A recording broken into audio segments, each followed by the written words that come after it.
You're listening to KCPR the Rec, your place to recreate, with your host, Caitlin, Jonathan, and Joe. Hey there, and welcome to KCPR the Rec.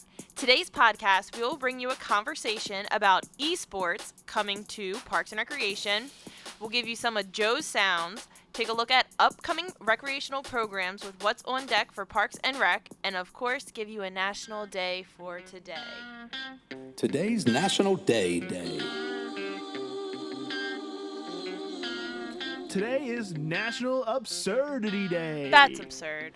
You're absurd. Let's not get too crazy. Everything about you is absurd, Caitlin. I concur. All right, you're Everything. weird. It's enough. So, on National Absurdity Day, oddness and weirdness takes over. And we're not sure why, but it does. Don't get any ideas, Caitlin. Yeah. Strange things happen all of the time, like back in 1913. What happened back then? Well, back then, children that met the maximum shipping weights would get sent across country by parcel service to grandma's house. I bet that cost an arm and a leg. Ba-dum-tsh. That's enough out of you. But for the low cost of 15 cents, plus insurance, you know how, Oh my god. like, you know how Amazon does it, you get something that's dented or No, broken. I don't. I have Prime, you know so what? they just The take care of me in insurance thing general. makes me feel so much better about this. Yeah, because Yeah, you this is get your kid, you get human your life. grandchild, like, this one's dented, I'm going to send it back. Yeah. Get a new one. Get a new one. You guys keep this one. Yeah. So today, let's celebrate all the weird things that happen in our lives and makes life interesting. You can celebrate Absurdity Day by doing some crazy, zany, and absurd things, but Parkour. stay safe. Yeah. And posting to social media using the hashtag National Absurdity Day. Into the Rec Room.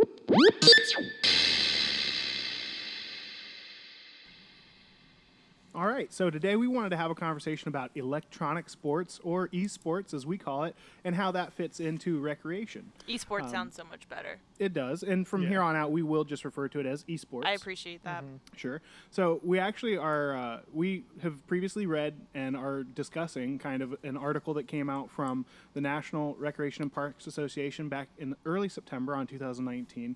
So does either of you want to give us an idea of what is electronic sports? Joe would be perfect. Yeah, I'm a little bit of the... Video game guru. Yeah, a little bit. So for esports, it's pretty much competition while playing, video games. There's, What kind of video games? Well, there's a whole bunch of different ones. You can Mario Kart? I guess so. If you can stop interrupting me, Kate. Smash Brothers?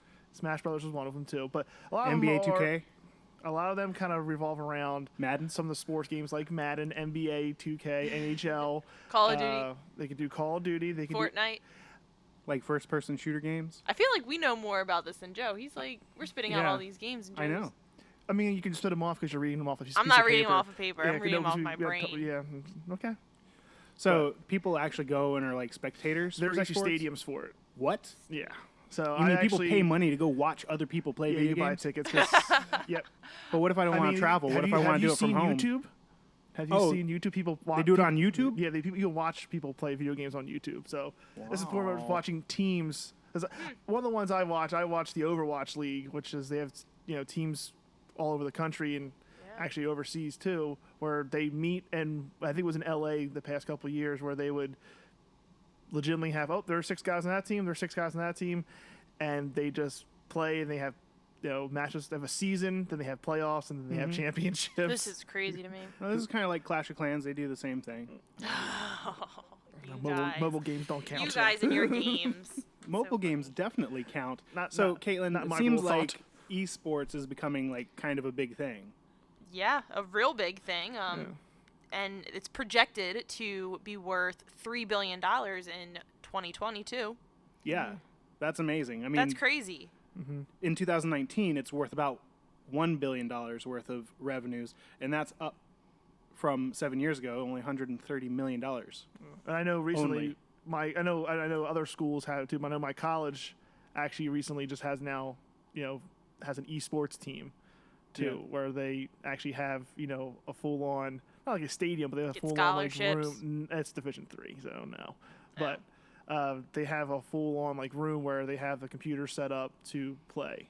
and have like their games and everything like that too. So I know Well, according to this article, there are at least 30 different universities that do actually provide scholarships to athletes that compete in esports. which I mean I'm all about it, but video games were the one thing that kind of hurt me in college because I would play them and not do my homework or study or go to sleep. Now you would get a scholarship to play them. You were just doing it recreationally. Now this is like this is it would collegiately. fit into your schedule. You'd have Right. coaches. You could have been a dual sport athlete in college. You'd have all the academic support system to help keep you on track What did you play academically. in college? Well, I did lacrosse and video games. All right. So, do you guys think that esports has a place in recreation? I mean, it could. It's just, I mean, it's still competition. It's friendly you're competition. Getting people outside of their house and stuff too. You know, I think it would be great to get esport into Parks and Rec. Just add some structure and make it, a fun, organized event for kids to come watch and/or play. Yeah.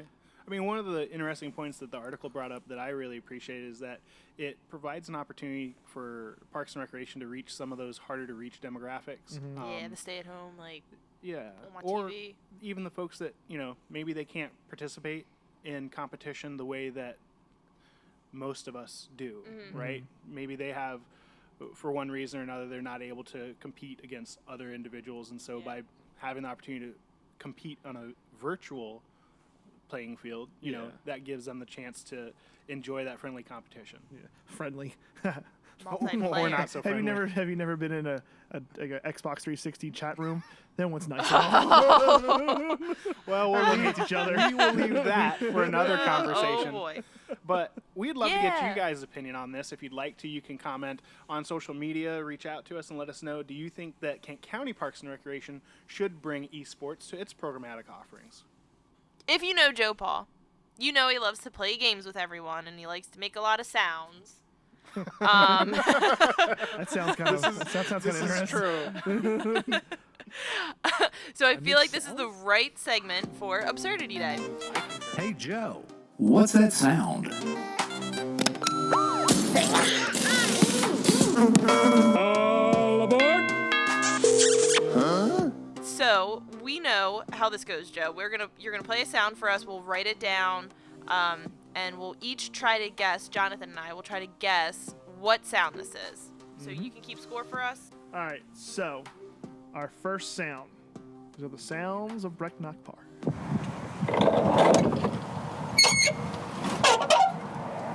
One more time.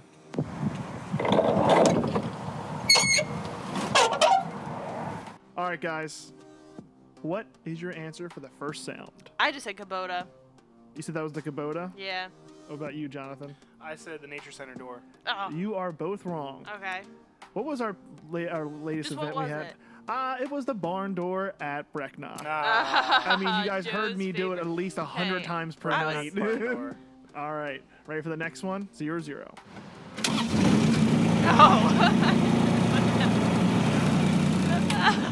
All right, what are your guys' answers to that one? Kubota. Kubota. It's the Kubota. Yes, it Yay. was. The one 1-1. with no top on it. That's that Kubota. Wow. Right. All right, this one was a little hard one. You guys ready? Yup. Was that your? I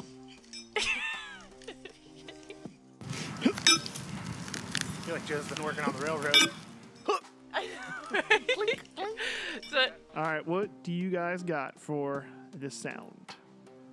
Caitlin? horseshoe. Jonathan? I got Joe grunting. Well, that's part of it. All right. I got the answer right then. So, but the actual it is the horseshoe pit. Yes! It's me throwing horseshoes into the horseshoe pit and Grunt. getting a ringer. good, During good job, Caitlin. All right. Last one. I think Caitlin's in the lead right now. By Oh one. yeah. So here we go. Last one. One more time. Alrighty. Jonathan. All right. I think you're turning off a water faucet. Nope, that is not it. You didn't even let me get a chance to say. Caitlin. Garage door. It is the the maintenance garage shop. door at Brecknock Park. That little squeaky noise at the end is me letting go of the button. Ah, I see. So this one, Caitlin ran away with it.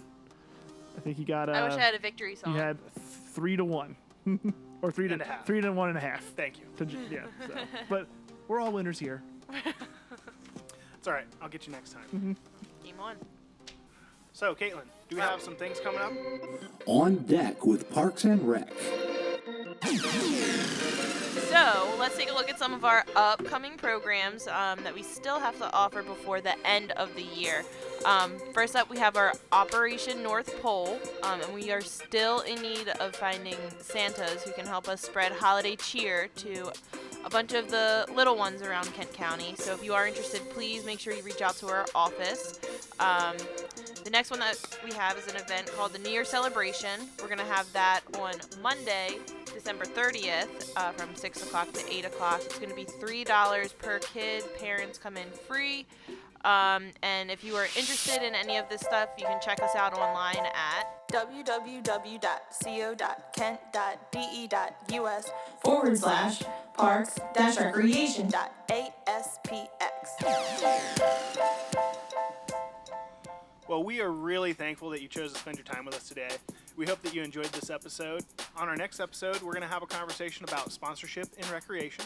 We will bring you a holiday edition of Brent's Bites, talk to you about what's on deck for Parks and Rec, and of course, we will give you another National Day for the day. We'll catch you on the flip side. Check you later. Bye.